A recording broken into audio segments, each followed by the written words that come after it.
My name is David Warwick, and I am having my fireside chat tonight. We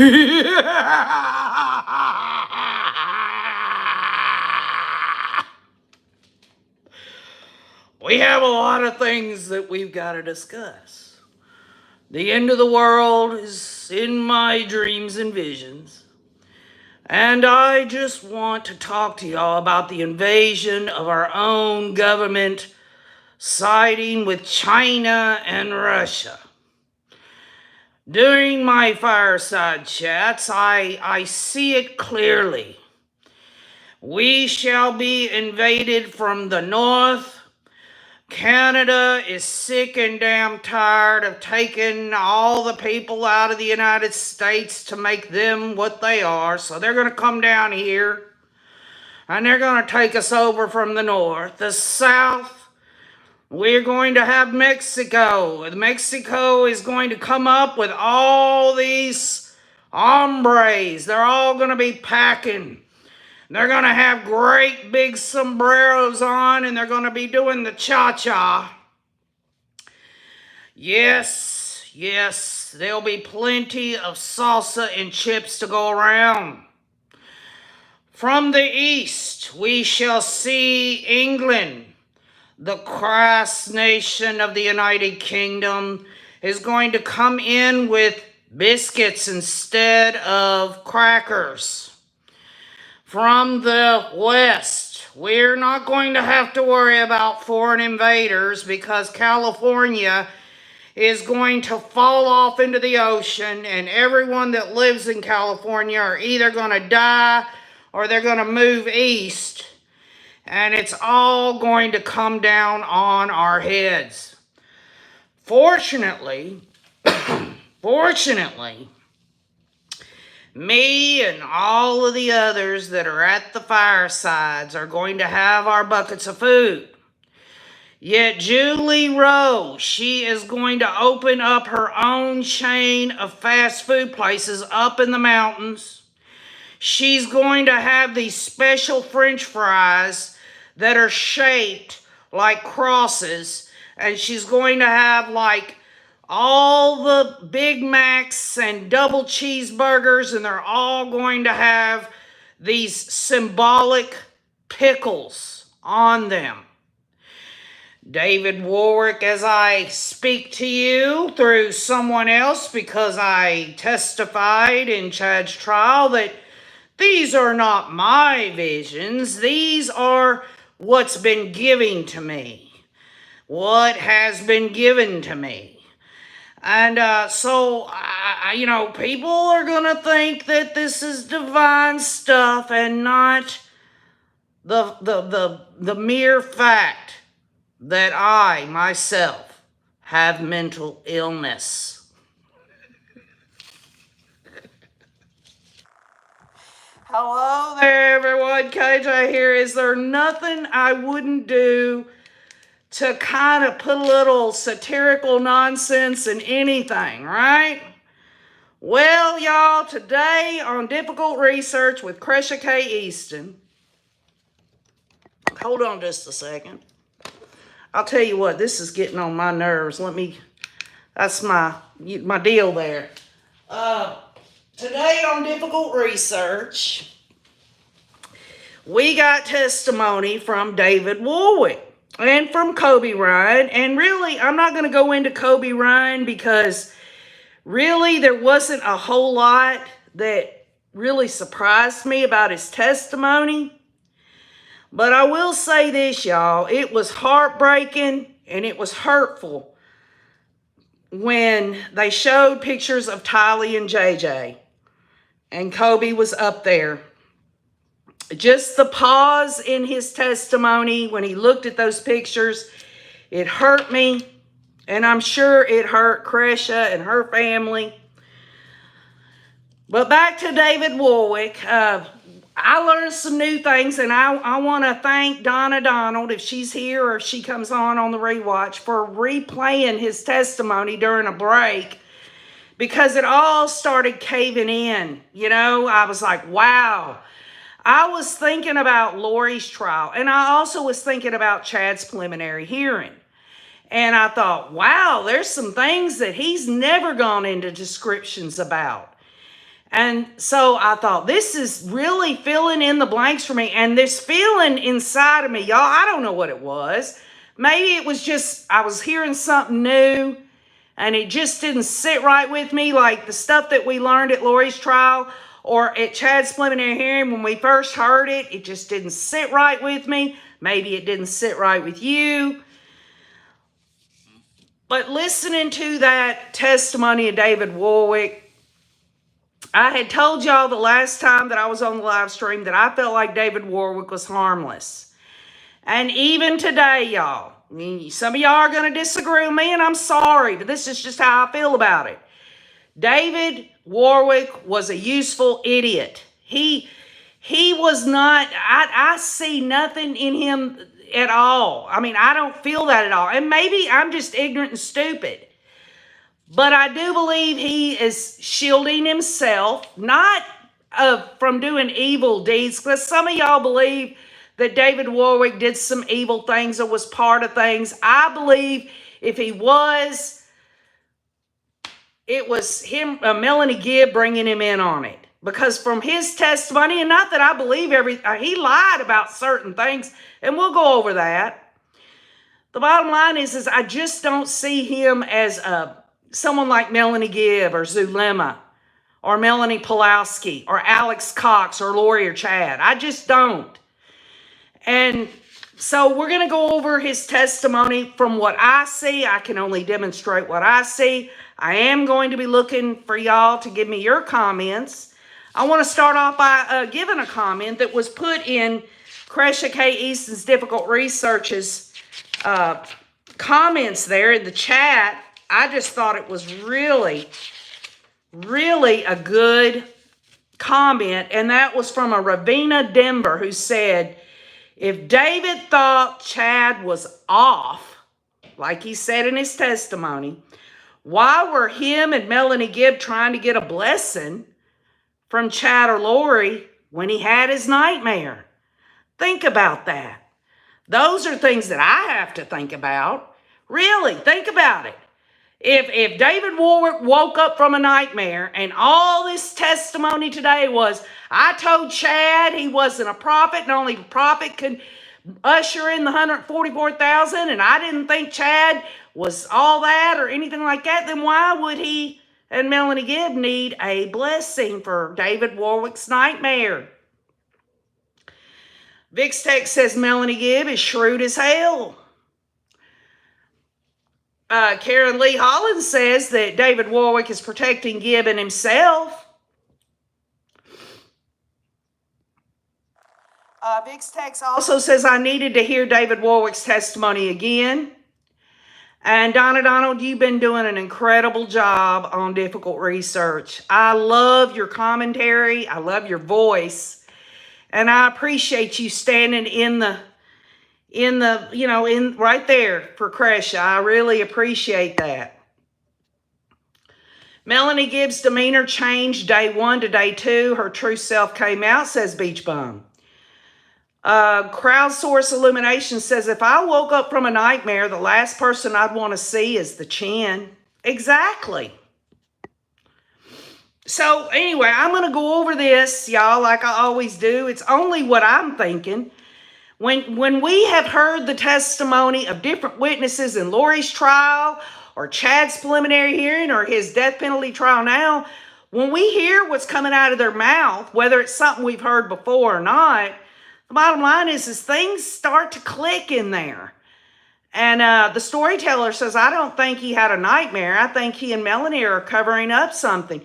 Yeah, I think that they came that weekend, and I kind of go along with some of y'all that say that Lori and Chad and Alex needed somebody there to alibi them, whether they knew about it or not.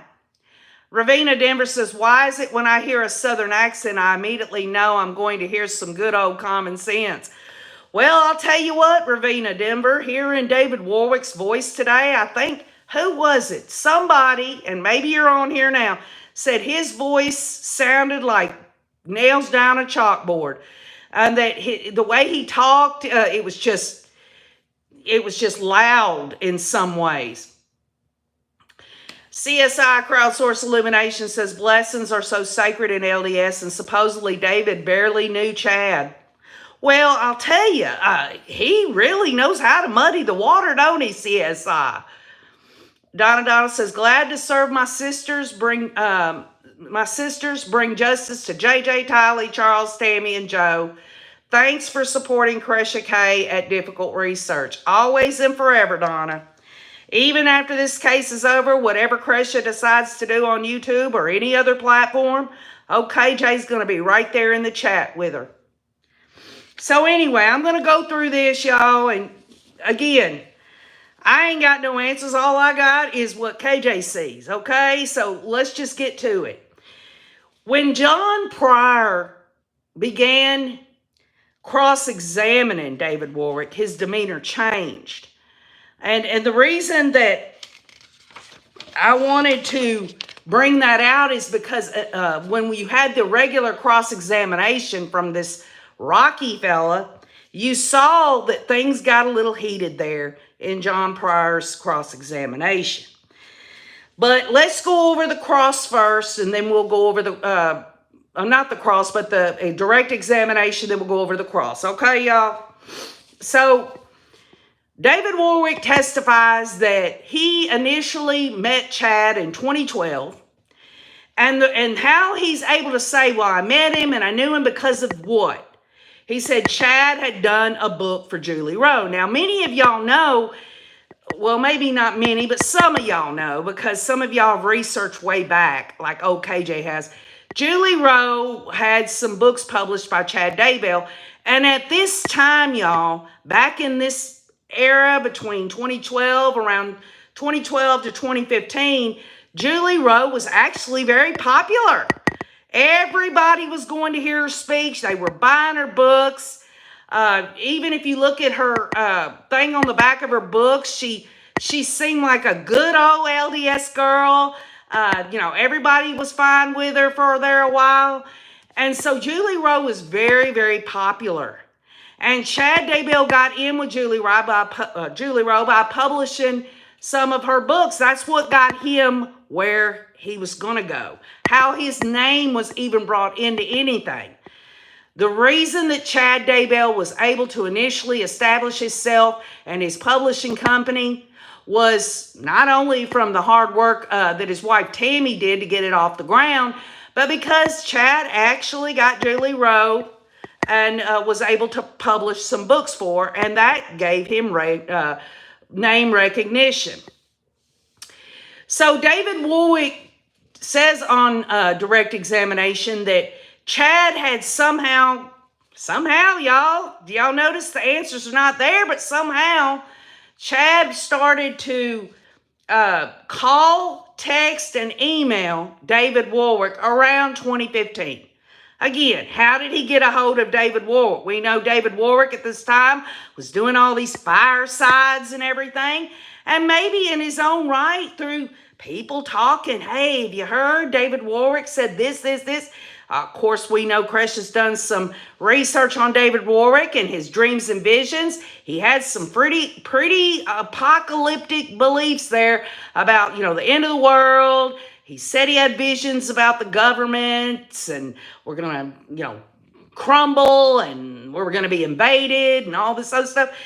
Isn't it interesting that when it comes to these people in this certain religion, they want to hear about these terrible, awful things that are going to happen. They don't want to hear about anything that's good going on in this world. All they want to talk about is all the terrible things that are going to happen. They want to hear it. It tickles their ears. And David Warwick was right there fireside telling anyone would listen. And for him to say on cross-examination, I'm getting ahead of myself, but I got to say it, that, not so much my dreams and visions. It was more about my conversion. That, my friends, is a crock. That's where he's not being honest. Because as far as I can see, and I've looked at LDS message boards dating far back, I've seen all kinds of stuff that says that everybody was going to hear David Warwick talk about his dreams and visions, about, foreign invaders and all this very controversial stuff. So for him to get on the stand and say, well, no, I talked about the visions a little bit, but it was more about my conversion, I don't believe that. So anyway, back to Chad contacting David Warwick in 2015. And for a whole year, David Warwick testified that Chad would, every few months, he was, getting back in touch with him, even though David Warwick told him, no, I'm not ready to, I need to get some kind of approval. What was it? I need approval from above. Those were his exact words on the stand. Does that mean approval from above, that he's going to pray about it and hope God lets him know it's okay for Chad Daybell to publish a book for David Warwick? Or is it approval from above, the higher-ups in the Church of Jesus Christ of Latter-day Saints? As far as I can tell, when you look at those two different options that David Warwick was talking about, what's the difference, right? I'll tell you right now, there ain't nothing. There ain't nothing more important than God's will in anything. And these people, they're so set on listening to the higher-ups in whatever they're getting their permission. Give me a break. What? These higher-ups, they can tell these other people that, hey, I'm a higher-up in this church and I know more than you. Why is that? Because as far as I'm concerned, Holy Scripture says that we're all on equal footing. All have sinned and fallen short of the glory of God. And so for someone to think they've got more authority to tell someone what God wants them to do, well, apparently they're not looking at Holy Scripture. Apparently they're going by Joseph Smith's ordeal. So back to this. David Warwick says, 3 or 4 times over a 1-year period, Chad kept contacting him and he kept telling Chad no. Now explain to me why Chad would continue to call or contact David Warwick if he told him no once, twice, 3 times, 4 times. And was it just, hey, David, I'm calling you back. This is the 3rd time. I just want to know, have you got approval yet from the higher-ups? And, maybe you've changed your mind, David. It would seem like maybe after the 2nd time, Chad would get the hint, right? But anyway, that's just my common sense about the whole thing. But anyway, fall of 2015 in Rigby, Idaho, Chad Daybell was at this meeting and David Warwick came to the meeting.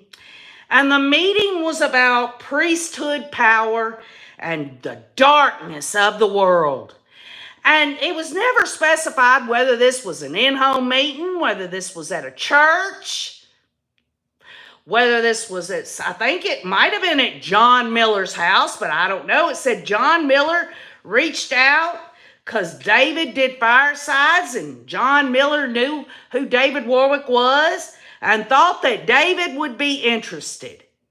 David would be interested in learning about priesthood power and the darkness of the world because according to David Warwick on the stand today, he says he didn't talk about dreams and visions much. He just talked about his conversion and his relationship with his God, right? Does that line up at all? But anyway, there was other men at this meeting, and we didn't hear any of this in Lori's trial. We didn't hear any of this in Chad's preliminary hearing. There was Tom Harrison, Bob Walker, John Hilton, and Hector Sosa. I'm sure there were others there because he goes on to say why he's at this meeting that he was invited to and Chad was there. Chad wanted him to leave that meeting and go over to Chad's house And Julie Rowe was there too, and Julie was going to go over with Chad Daybell. And he said no, he really didn't want to go, but out of respect, he decided to go on over to Chad Daybell's house. Now, I want to kind of flesh something out. Did y'all notice that the witches there, what was it, Nicole Earl, all of these other women, Serena Sharp, you know who I'm talking about, the witches that did the castings, they say in their interviews that, well, you know, Lori and them wanted us down and everything, so I just hopped a flight. Do these people have a life? Is it that when you're in that religion, if someone tells you, hey, I'd like for you to come to this meeting, that you're going to just go to it out of respect, that maybe you're not interested, but you're just going to go anyway? Y'all, think about that one. So they went to Chad's property, and he did it out of respect, even though from the very beginning of his testimony, he's really just like Melanie Gibb, but in a different way. He's kind of taken a step back from everything. He wants everyone that hears the words that's come out of his mouth on the stand to know that he never, ever, ever really believed in anything Chad had to say, or Lori. But they walked around Chad's property. And that really kind of set me off, because ultimately, y'all know the significance of that. The back of Chad's property there, where they were all walking around, Julie Rowe is telling everyone as they're walking, she's saying, I sense this is where the welcoming center is going to be.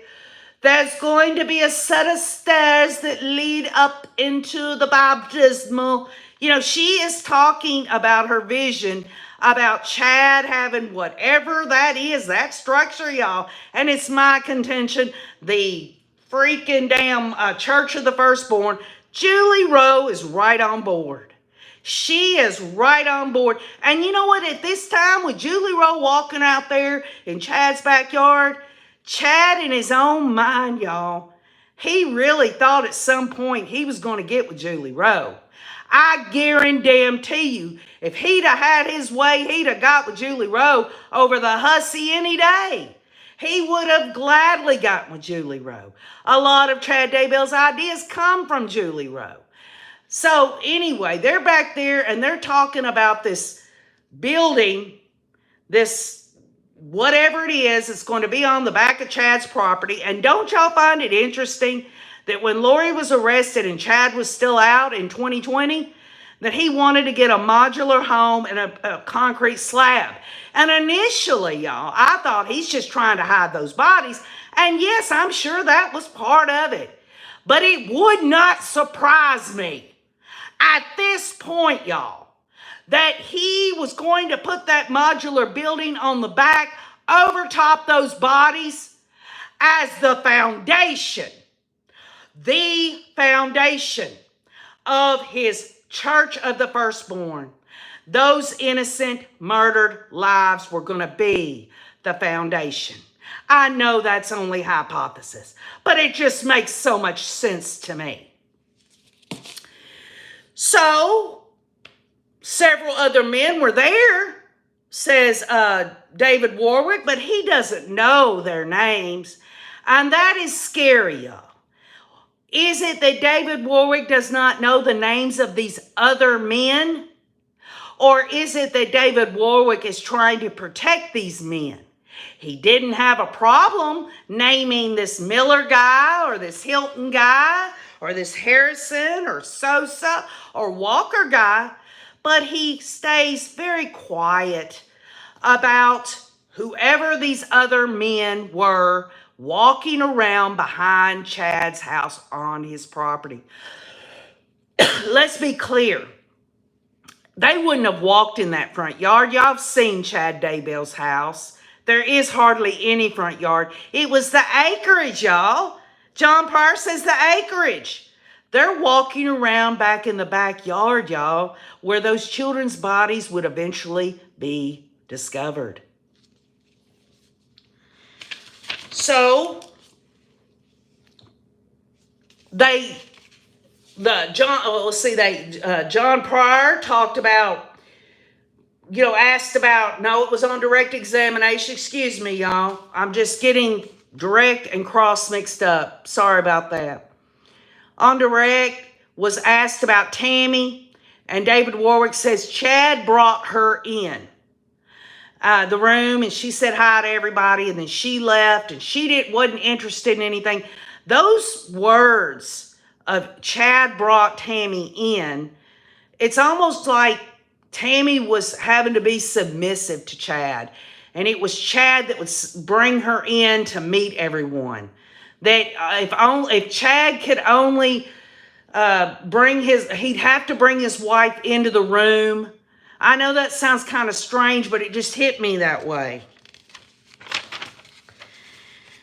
So after Julie Rowe and Chad Daybell and these other men are back in the backyard, and Julie's letting Chad know that, oh, this is the place, this is it. David Warwick says that he went back to John Miller's, and then the next time he saw Chad Daybell, and that was back in 2015. So 2 years later, David Warwick says, so what David Warwick wants all of us to believe is that Chad had nothing to do. He didn't see Chad, didn't talk to Chad or nothing for 2 whole years. And the next time he saw Chad was in Brigham City, Utah at a conference. And he brings up that Chad was very kind and meek. And when he started to say that, I thought to myself, okay, all right, David, what are you trying to do here? Are you trying to take up for Chad? Some people in the chat at Cresha Cases of Difficult Research was getting, their blood pressure was getting up on David Warwick because he was saying nice things about Chad.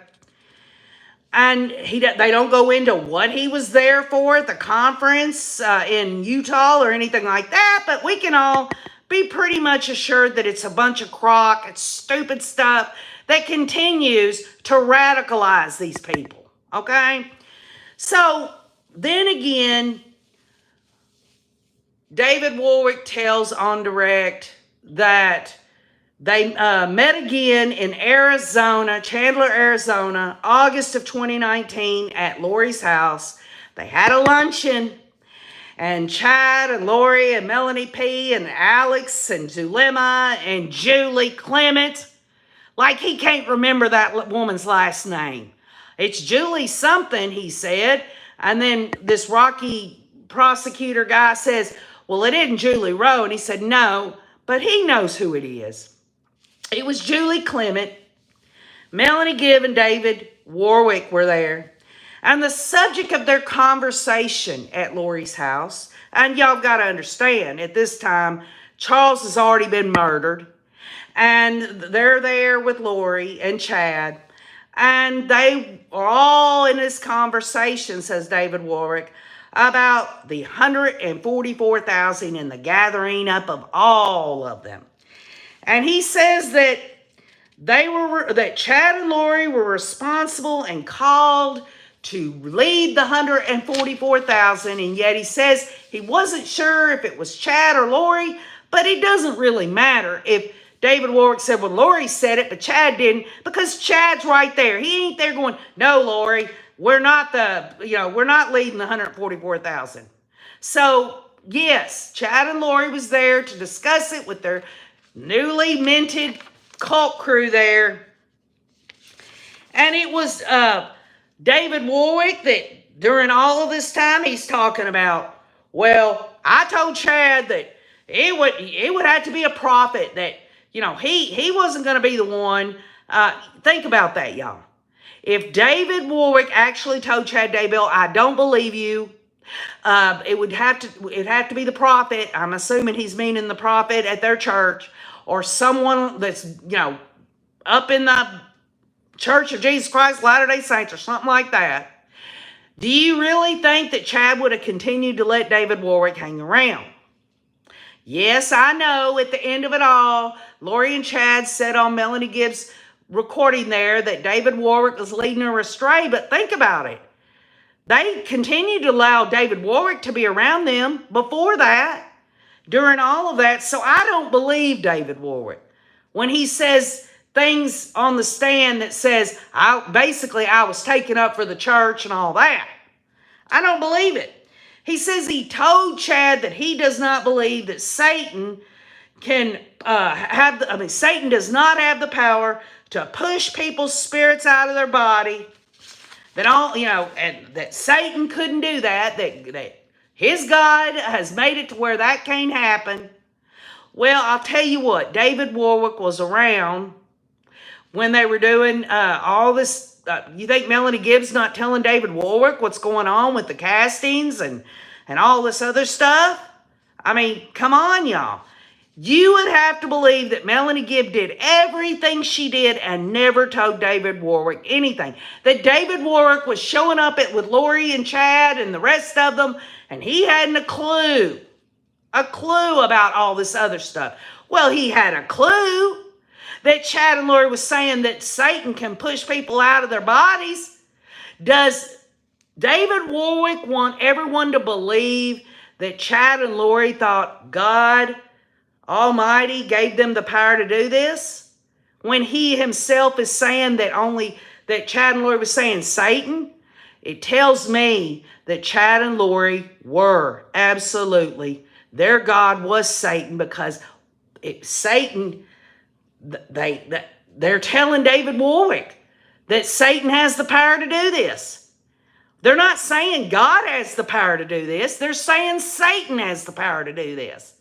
So Chad and Lori actually was talking about Satan and how Satan has that power and how they can utilize that power.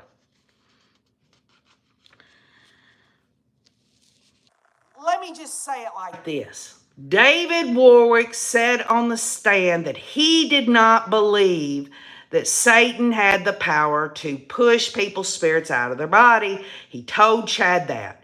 Common sense says Chad told him Satan could do that. If Chad was telling David Warwick that Satan could do that, what does that say? What does that say? So David Warwick goes on to talk about Chad and Lori's interactions with one another, i.e. the way their affair played out and all that. And David Warwick he could have chose any adjectives he wanted, but he chose the adjectives, they were close and they were friendly. Well, I can tell David Warwick right now that Lori and Chad were bumping and grinding. Chad and Lori were meeting in hotels. Chad and Lori were doing all kinds of sexting. They were absolutely doing things, whenever they had to be away, and Chad would get in the shower and he'd text Lori, I met you in the shower earlier. We're talking about masturbation. I know some of y'all don't want to hear it, but I'm saying it. The bottom line is for David Warwick to say that they were friendly and they were close. That is an understatement. That's freaking ridiculous. They were horny, they were lustful, and they were evil. That's what it's all about. Got nothing to do with friendship or love. But David Warwick does say that Chad put his arms around Lori from behind and he kissed her on the cheek and all that. Don't y'all find it interesting that Melanie Gibb and David Warwick, they want to talk about Lori and Chad being in a sexual relationship, but they don't want to talk about what really happened? Because I don't believe for 1 second that David Warwick and Melanie Gibb didn't know that Chad was coming over to Lori's to get a blowjob or whatever.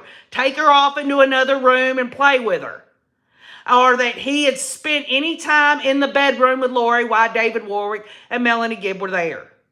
Or if Chad was over at Lori's before Charles died and they all came over there. Like they did not know that Chad and Lori were bumping and grinding. They were doing the dirty. Beach Bum says that Melanie Gibb was a freaking eyewitness to the affair. And Big Tech says, and John Pryor tried to say that the James and Elena story was fiction. Right. Big Tex, Beach Bum, y'all listen.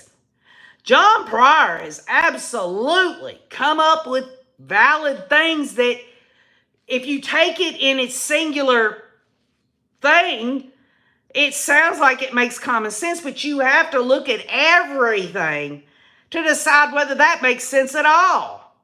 Mark McGarry, Mr. M, says Gibb had abandoned a lot. Don't forget Gibb was at Charles's house near the truck theft, money from company theft. Yes, Mark McGarry. And the state didn't touch it, and John Pryor didn't touch it. John Pryor couldn't touch it, I don't suppose, because the state never went down that line of questioning, so John Pryor couldn't ask about it. But Melanie Gibb is cold-blooded. Melanie Gibb could watch Charles Vallow get all sad and upset, and she can just get in her vehicle and go down the road a little ways, and oh my goodness, here's Jason Mel on the side of the road, just by coincidence. Give me a break. She's diabolical and she's evil. And, you know, I feel sorry. I honestly do, y'all. I feel sorry for David Warwick. I'm not saying David Warwick is innocent, but I do not. This is just me. And I know some of y'all are going to disagree with this. I don't sense him to be evil at all. I think he's trying to cover his ass. He should be honest. He should not be lying by omission. But the bottom line is that his ass is on the line.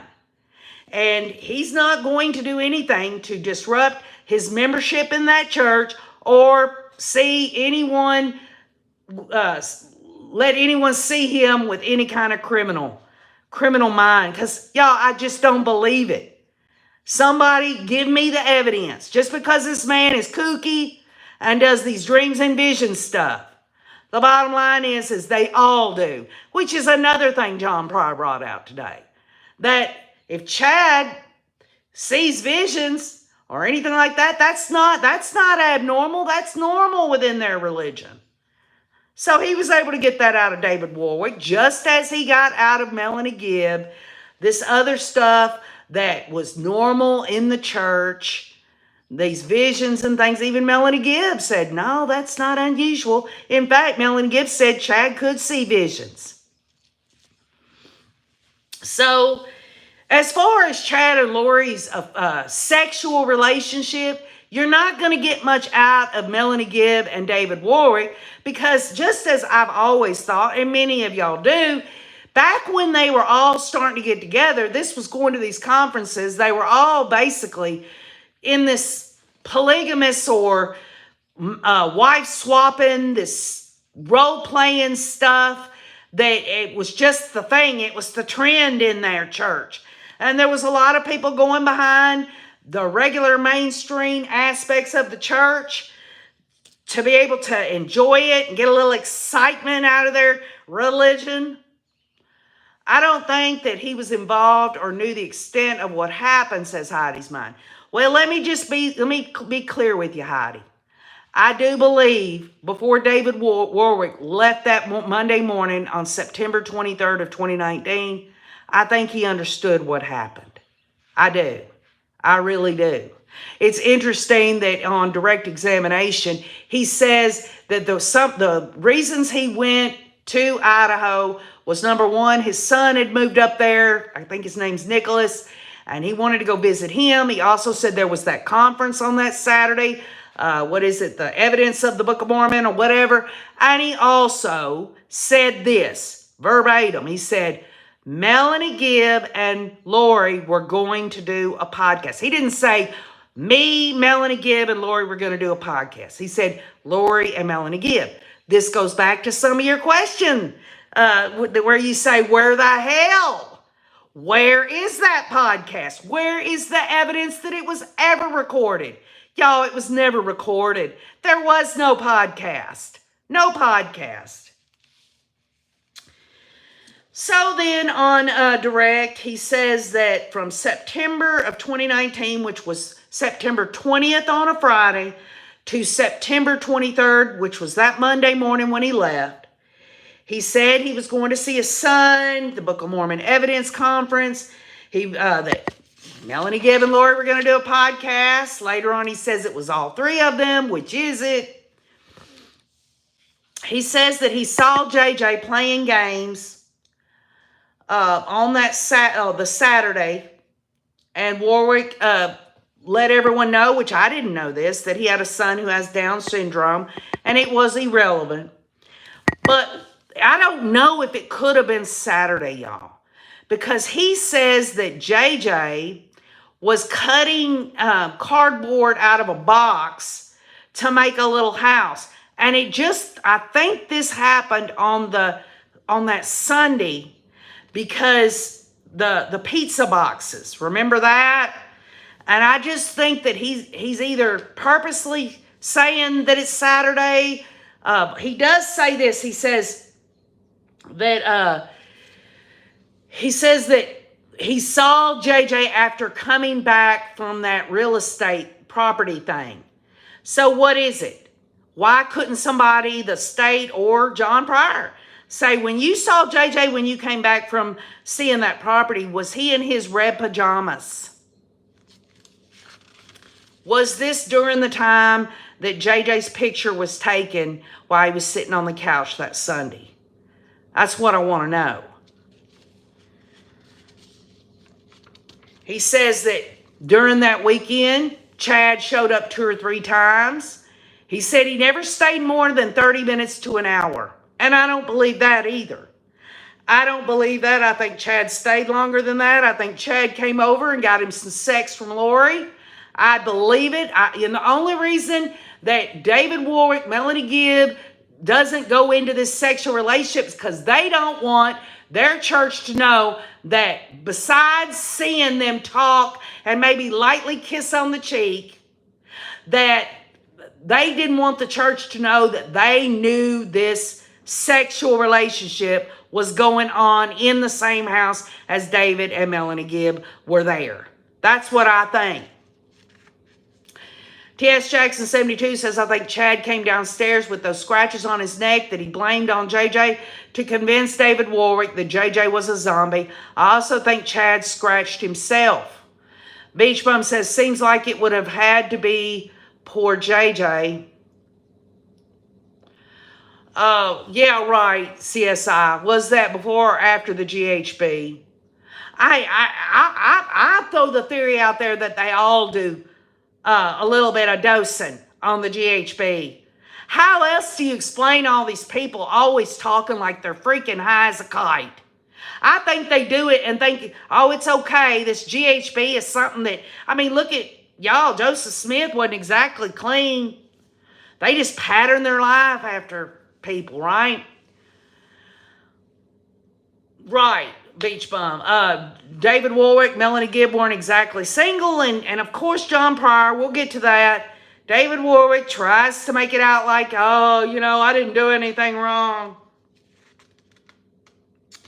He says the first time Chad came over was that Saturday. And then Sunday afternoon, after going to the property, JJ was there. Obviously, y'all, you got to stop and wonder why the questions isn't asked. Well, okay, you saw JJ there Sunday afternoon when you got back. Did you see him leave with Alex? Or how long was he there that afternoon before Alex came and got him? You know why they're not asking that question? And you know why David Warwick don't have an answer to that question? Because by the time, and I believe this, David Warwick, Melanie Gibb, and all the rest of them got back, JJ was already dead. I don't believe JJ was murdered overnight. I believe it was sometime in the evening. But that's just my theory and hypothesis. But he does say that the last time he saw JJ was at 10:30 p.m. that night when Alex brought him in. And this doesn't line up with Melanie Gibb talking about it was almost midnight. And does anybody remember, on direct or cross, anyone saying anything about Lori sent Melanie Gibb a text message saying, I'll be there soon. JJ's almost asleep. And that was around what, y'all? 7:30. Well, David Warwick testified today that the podcast ran about 7:30 till about 10:30. And it was Lori, Melanie Gibb, and David Warwick. Now explain to me, if we've got a text message, and this is proven factual evidence, that Lori texted Melanie Gibb at 7:30, then how can Lori be part of a podcast if she ain't there yet? She's got to get JJ to sleep. Give me a break. So from 11, sometime between 11 and 11:30, which is before Melanie Gibb said she went to bed, David Warwick said he went to bed, and in the morning when he got up, he went downstairs to say goodbye to JJ. And this is the first time, y'all, ever that David Warwick says Lori was acting, quote unquote, dramatic. Okay? Lori is acting nervous. She was talking fast and all of that. So he is saying he sees her acting dramatic. She's nervous. She's talking fast. Of course, that would raise anyone's suspicions. He talks about she was talking about how JJ was on the cabinets, and David Warwick says he didn't see any evidence that JJ had done anything on those cabinets. We never heard that before. David Warwick is a general contractor or building houses. He knows all about this crown molding stuff and everything. And here he is on the stand today for the very first time talking about, well, I didn't see any scuff marks. I didn't see anything really disturbed. I didn't see anything broken or anything like that. So that what? Why would he say that? And then not go on to say, that made me very suspicious. He didn't say that made me very suspicious, did it? Because he knew. He knew. He knew what happened. And Lori couldn't handle JJ, so she sent him with Alex. Whatever happened with David Warwick at Lori's trial, saying that he had a talk with Lori and he wanted to see how JJ, it was just a totally different story, y'all. Grammy B says that was a batch of crap. Gia says he just came up with that last night. Ravina Denver says, why didn't he insist on JJ to give him a blessing? They all run around blessing everything. Seems like if JJ was evil, knocking Jesus pictures around, he could have insisted. All right. And then again, Ravina, why would David Warwick want a blessing from Chad or Lori if he doesn't believe anything they have to say? Great point. So anyway, you know, the bottom line on that, y'all, is that was the beginning. That was the beginning of David Warwick's testimony today. And John Pryor really actually, he went off the deep end with him, I think.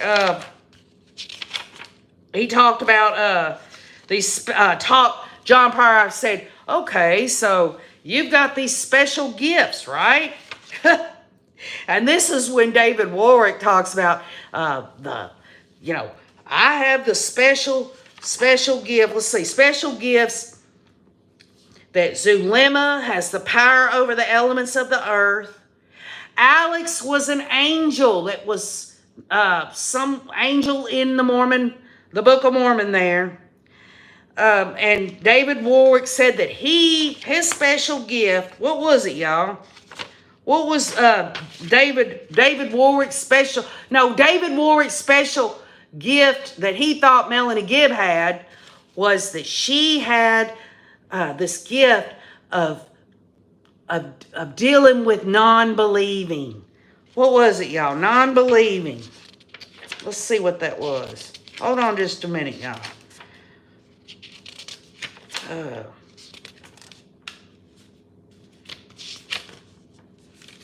Let's see. David Warwick's knowledge, John Pryor got this out of him, his knowledge of anything was my conversion to Christ And I do have some dreams and visions. And he also says Melanie Gibbs' area of knowledge is overcoming non-belief. And doesn't that fit Melanie Gibb, y'all? She overcame non-belief in that crock of crap that Chad and Lori was spewing to believe it. She believed it, y'all.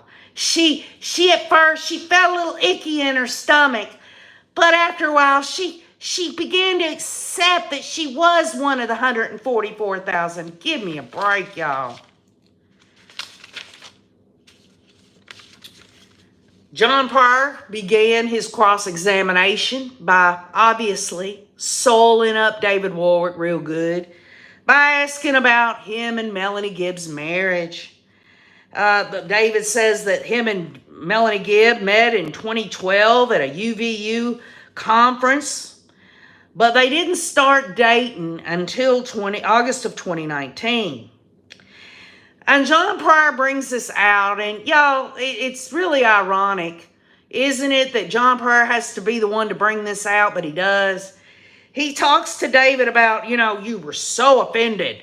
You were so offended by Chad and Lori's affair, and yet, you were saying that Chad preached it, but his behavior didn't add up because he was in this affair with Lori. But hey, David Warwick, didn't you and Melanie Gibb get together before your divorce? And of course, David Warwick had an answer for that. He talked about he didn't know that there was another extra 60 days, and he met Melanie Gibb at this educational camp. It's called Zion's Camp, and he wanted her to meet his son Nicholas. Y'all, this educational camp, it's a brainwashing, warping camp. It keeps you radicalized. It keeps you thinking that, you keep moving forward in these radical, crazy-ass beliefs. And then John Pryor asked David Warwick, and this has come up again, y'all, and make no mistake. Chad Daybell has talked to John Pryor about this, and I believe it's the truth. That David Warwick and Melanie Gibb damn well know. They know what the 7 gatherers are. I'm telling y'all that David Warwick and Melanie Gibb have lied on the stand about that. Make no mistake.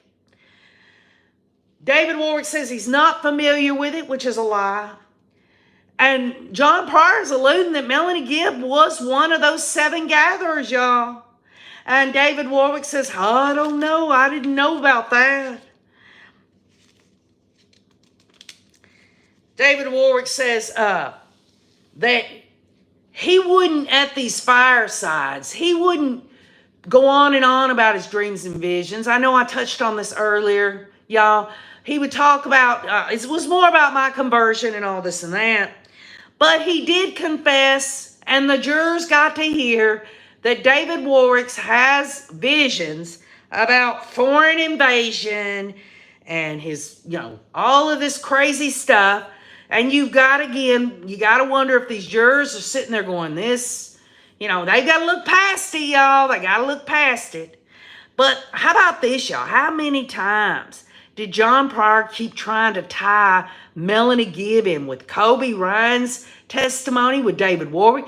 John Pryor has hit on Melanie Gibb every freaking time, y'all. He is continuing to hit Melanie Gibb no matter who's testifying. And I think there is a strategy, a defense strategy concerning Melanie Gibb that John Pryor is getting to. And I think, and let's just be clear, when Zulema or Audrey Baratario, or I don't know about Melanie Pulowski, but I do know at least Zulema, John Pryor is going to continue to pull out crazy-ass stuff about Melanie Gibb, or at least iterate Melanie Gibb in anything that John Pryor is asking.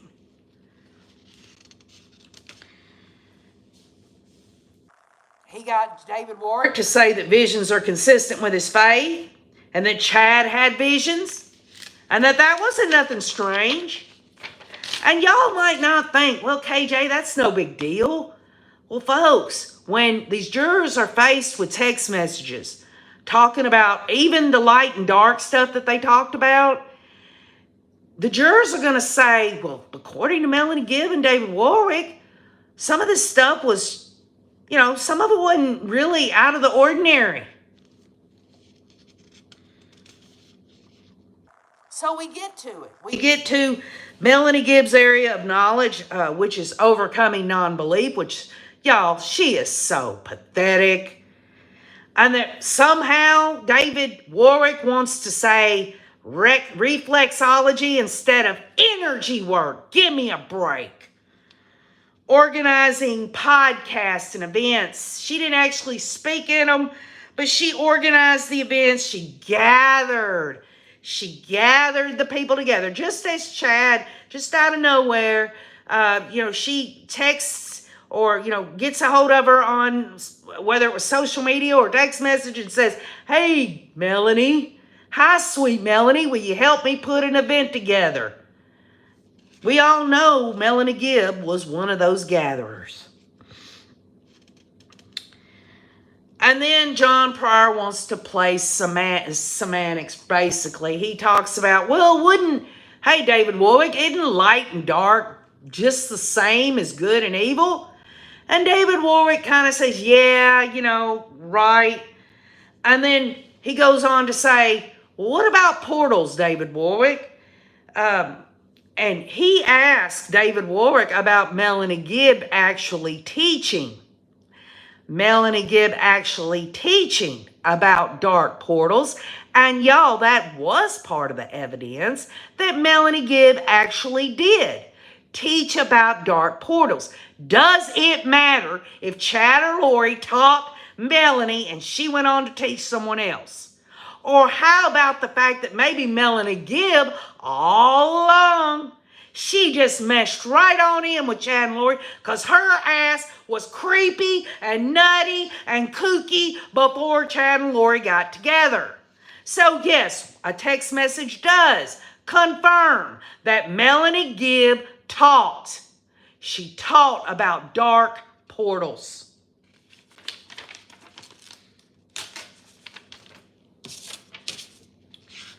And that's where we got to, y'all. That's where we got to. John Pryor is going after Melanie Gibb. He is doing everything he can to put her as the red herring or the shiny object.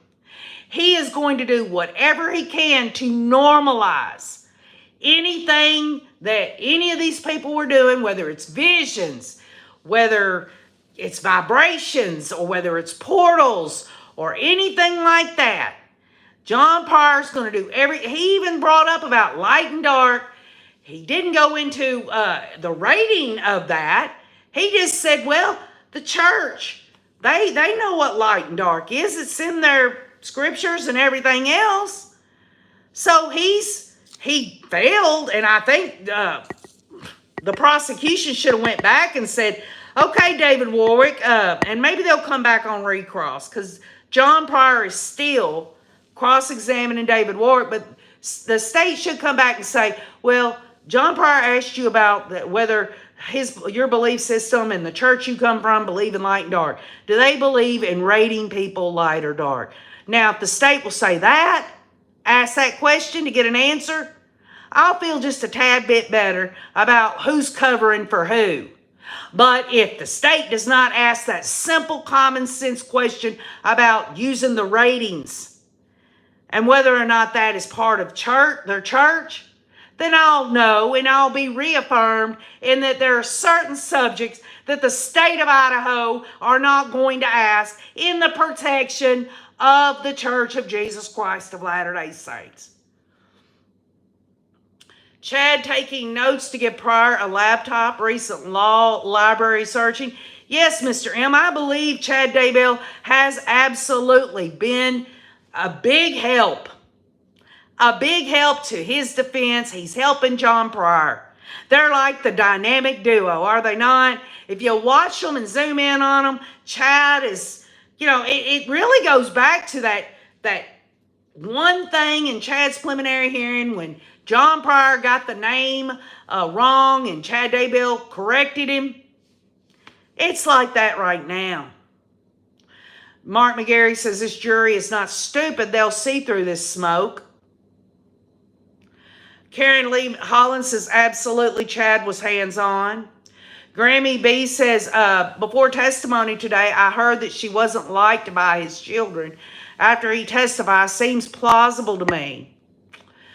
CSI Crowdsource Elimination says, I can't believe no one has called a church official to say these activities are not approved by them. It's weird. Well, I'll tell you this right now, CSI. Melanie Gibb, David Warwick, Zulema Pastanez, Audrey Baratario, and perhaps Melanie Pulaski, if she does testify, they've all had to go to the church and get approval. If they're in something they can't get out of, I'm sure Rob Wood's going to help them through it. You know what I mean? You hit the nail on the head. They stopped short of showing that the LDS Church secrets. Right. And you know what, y'all? What is wrong with just getting the truth?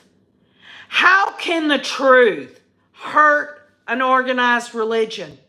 Well, I'll tell you how it can hurt an organized religion. The only way it can hurt an organized religion is if the organized religion is involved somehow. If an organized religion had nothing to do with it, and someone was from that organized religion, and they went off and did their own thing and did criminal acts, then how can that reflect badly on an organized religion if that's not what the organized religion stands for or anything else? So the bottom line is protect the church from what? Protect the church from what? Because there are all kinds of religions all over the world where people come from them who do criminal, evil acts. Is that a reflection of that religion? It shouldn't be. Because the bottom line is there's not a religion on this planet, a man-made religion on this planet, let me just specify, a man-made religion on this planet that can say that if you follow my religion, the religious ceremonies and anything but Holy Bible, we're talking about we've got our own doctrines and all of these new characters and everything that can't be backed up with ancient ruins or ancient remains or anything. They're just something that was pulled out of somebody's ass. Then the bottom line is that the organized religion, they can't say that they can keep people from doing evil deeds. It's just as simple as that. Ravina Denver says, I've watched Mormon justice work, so I have small hope after I heard the prosecutor and Melanie Gibb were texting 300 plus times. Well, there you go. Protect the church from their beliefs and how, hold on a minute, and how they can be taken literally, says Bo Peep. Rachel Carter says, exactly why Jody and Ruby took a deal. It would impact the church too much, and it's too close and visible to this disaster. Grammy B says, KJ, do you think the prosecution left out David Warwick's nightmare because of objection from Pryor, or do you believe it isn't pertinent because JJ was gone before the dream? Well, that is something that I wasn't really thinking of, Grammy B. Melanie Gibb brings it up in her testimony, doesn't she? She brings it up, but David Warwick doesn't. It's almost like the state's line of questioning to David Warwick is different. Just because they examined on direct examination Melanie Gibb the way they did, and even though Melanie Gibb was with David Warwick, they are doing their direct examination of David Warwick differently. And do y'all sense that maybe that's because that if they direct examined Melanie Gibb and David Warwick the same exact questions, that you would see the discrepancies, and that it's actually John Pryor that's bringing out the discrepancies, and that maybe Rob Wood and others at Chad's preliminary hearing saw that David Warwick and Melanie Gibb's freaking bunk story there didn't add up on timing, or who was out at the real estate thing, or anything like that.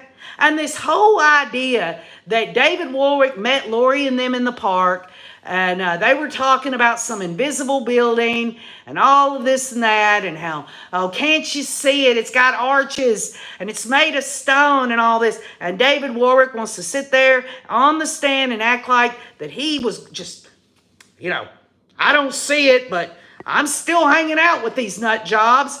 I'm David Warwick. I've been telling everybody here on the stand the whole time, from beginning of learning of Chad and Lori and all that they're wrong, and only a prophet could bring in the 144,000, and all this stuff about Satan and stuff and all of that, and I'm still hanging out with them.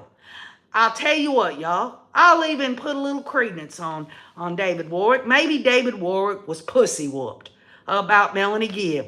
Melanie Gibb, Miss Reflexology.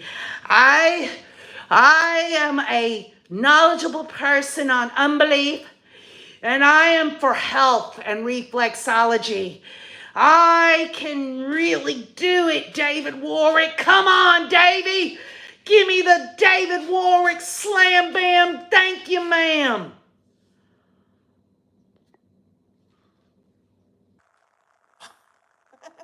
Krabby B says, David Warwick is an awful witness. He's an awful person for me to have to put a toupee on my head and pretend I'm David Warwick. Karen Lee Holland says, it's troubling that Wood is texting with Gibb 340 times. Yeah, we are. Wanted to protect the church. Think about a juror having to hear that. And they can't unhear that now. When they hear David Warwick's testimony and what he's sitting there, he's trying to protect the church, just as Melanie Gibb is. And you know what? There is nothing wrong with having a strong loyalty to your religious institution. But when it comes to getting on a freaking stand and saying, I swear to tell the truth, the whole truth, and nothing but the truth, so help me God. Well, if a religion says it's okay lie for us. If a church is telling you to lie, that just backs up the father of lies, which is Satan, Lucifer himself. You better believe it. What was Julie Rowe doing there the day JJ was murdered? I don't think Julie Rowe was there, was she? There was never any testimony or evidence that Julie Rowe was there. Julie Rowe was back in 2015. David Warwick's talking about that he leaves from this Miller fellow's house to go over Chad Daybell's in 2015 to go in Chad Daybell's backyard. Not in 2019, but 2015. So maybe you're misunderstanding that, or maybe I didn't say it correctly to where you understood.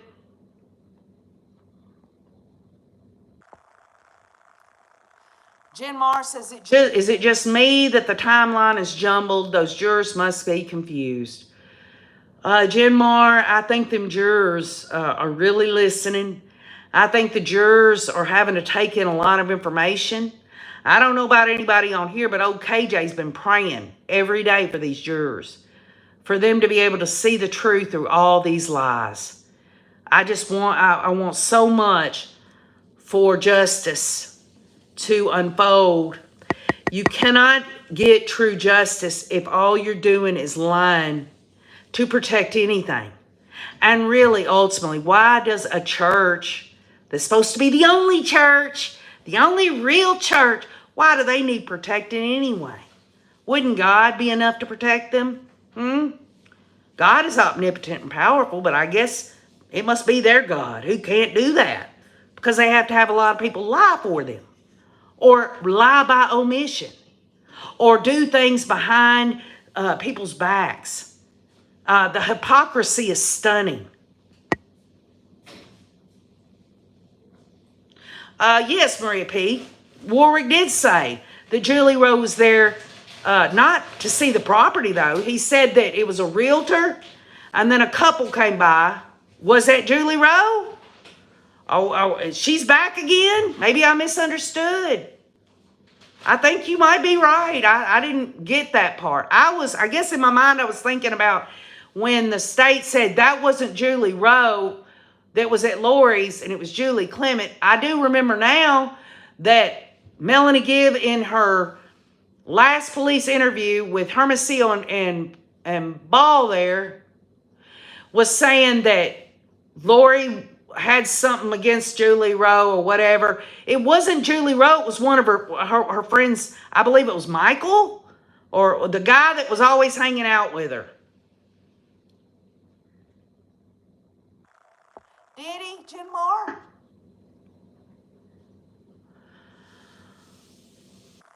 Carolyn A. says, oh, I think he's guilty of sin, but I don't think they're putting on a good case. They're very confusing, very slow, not bringing out what they should be bringing out. They're very soft.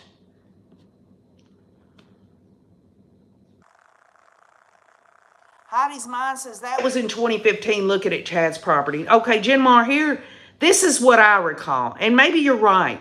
What I recall is Melanie Gibbs saying that when they went out to that property, that it was one of, remember she was talking about to the police that one of Julie Rowe's friends was going to be out there, and Lori didn't like the idea of it or something to that effect.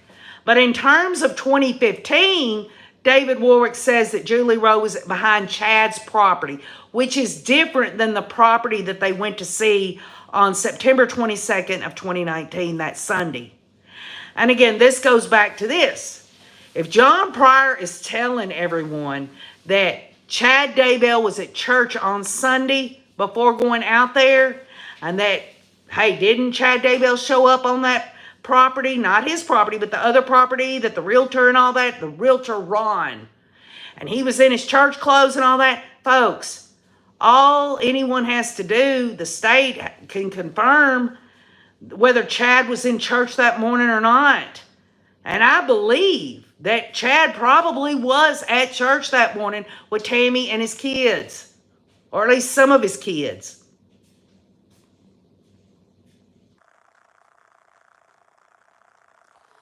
How did they really go see a property or just walk in the park where buildings appeared in their minds? Ravina, Denver, there were two separate situations. There was this 80 acres that this Ron realtor came out there and met them. And then there was also, they wanted David Warwick to go out to this park.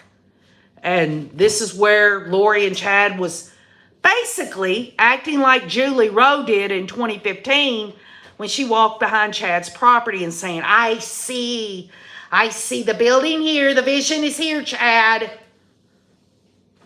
I believe it.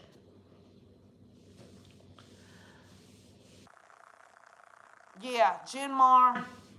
Chad wanted Julie Rowe. And if Chad could have got Julie Rowe, he would have gotten her, and none of this other stuff would have ever happened. Hello, Paisley Dreams. Did Kobe Ryan say he was 38 years old? Or did I misunderstand how old Kobe Ryan is? Somebody tell me what he said his age was.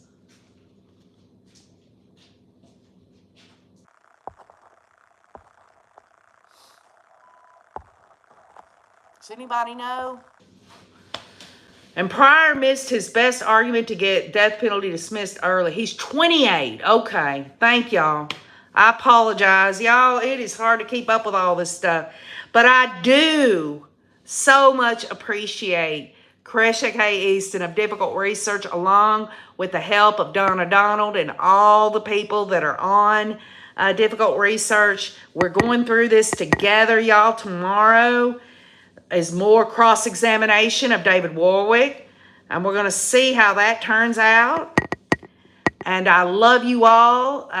If you've got anything that you yourself thought was interesting, please, I'm asking. KJ doesn't just say this to be saying it. I want to know if you've got something that you thought about today during David Warwick's testimony. Please come back on the rewatch. You don't have to go watch it again. Just put it in the comments because I want to hear all I can hear. I got to get out of my own thinking sometimes. I got to be able to hear it from y'all as well. Educate old KJ, right? But I love y'all. Y'all have a great evening. And we will get back tomorrow with Difficult Research with Crusher K. Easton. So good night. I love you. And keep on looking.